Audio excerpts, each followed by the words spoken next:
Welcome back. Now let us learn another things, feature transformation. Ideally this need to be taught in the machine learning course, and that is where it is very much important. But briefly let us touch upon it, and let us see the head of the data. That is the few things. So this is our head of the data, and if you see, we'll work with year. So let us see what is unique value of year.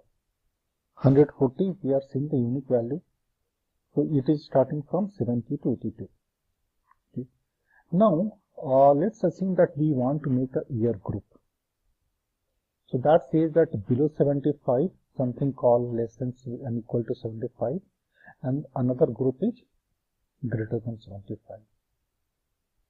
See, if we want to make a group like this, so line 143, so you have created one group, and so you can create another group like this or in 144. Both are the same thing.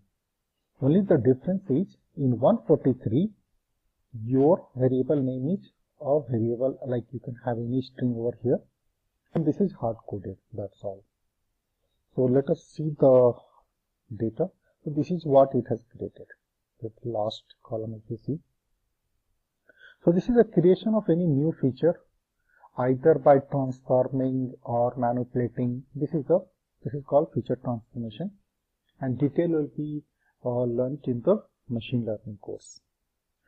And so this is in a very simple way, that if you create a new feature based on some derivation or some formula or somehow using the existing, that is what this is all about.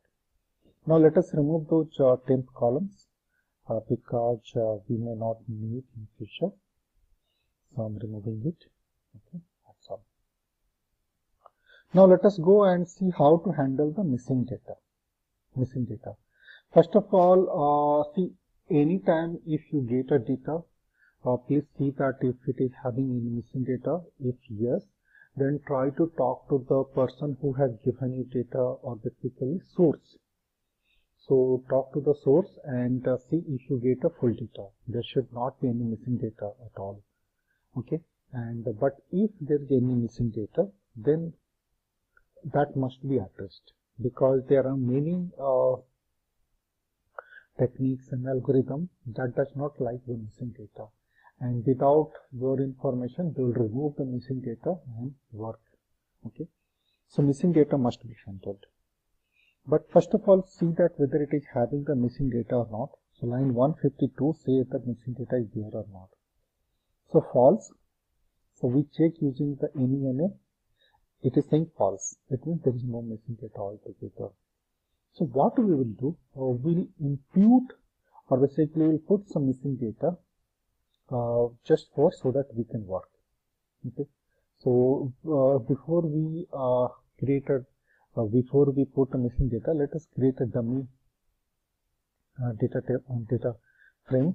So in 155 we are creating a dummy data frame, and in case of what we are doing 156, that if something is greater than 18 and less than 20, then we are replacing with NA, so that at least we have few of the missing data. That is what in 156 we are getting some missing data, and if you see the head of it, this is what it has written, the missing data.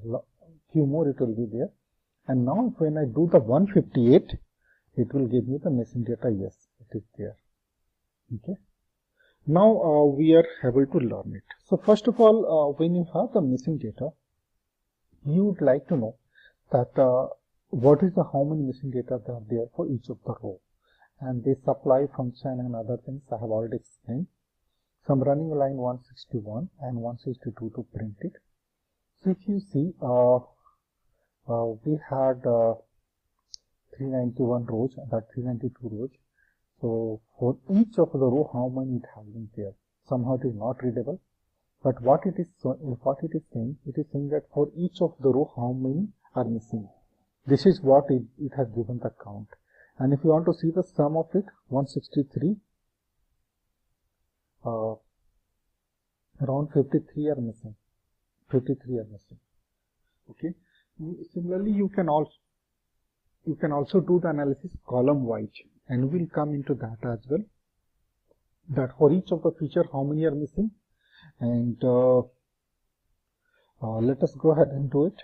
Okay, fine. Now, you saw that this one we did in a few steps. So one thing we want to learn is a do.call. Do.call is a bit encapsulating all these three in one. So if you see, this is the first thing. It is getting the missing data, and then what it is doing, it will applying the sum on overall of it. So in 166, when you run it, in one go, it will do everything.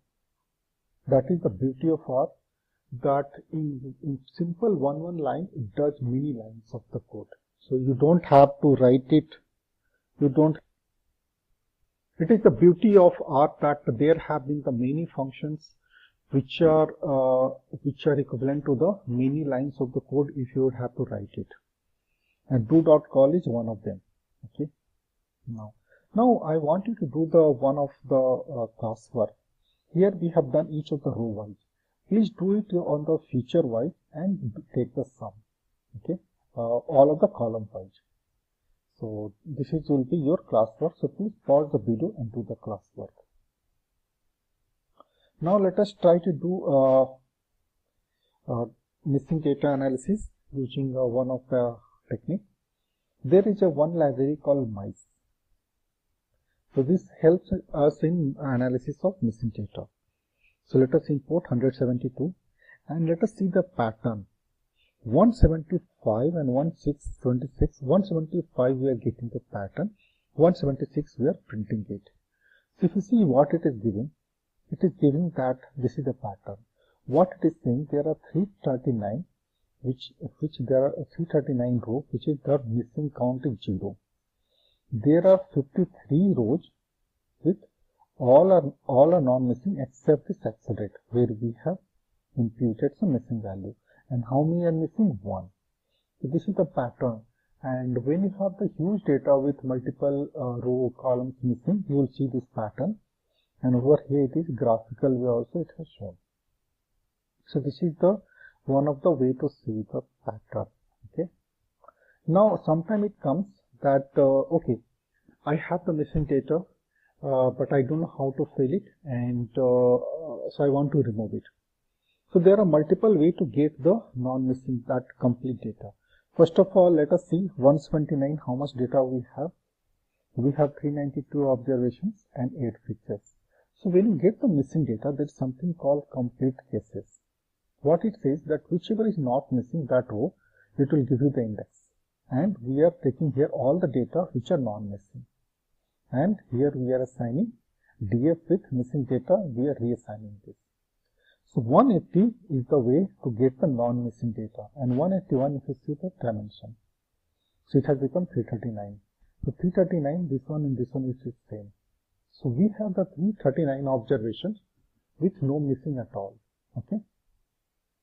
There are many packages. I have seen 5 or 6 packages for doing missing data analysis, and they help you to impute also. It means you can put it by various regressions, mean, median, mode, plus a lot of the advanced technique including the random forest. So you can use any one of those techniques and any one library, and one of those libraries is Amelia. So whenever you have some free time and really you deal or work with a lot of missing data, then please see this package Amelia. Okay. And 185 we are simply cleaning it. So that's all. That's all about the missing data. Thanks a lot for watching it. See you in the next one.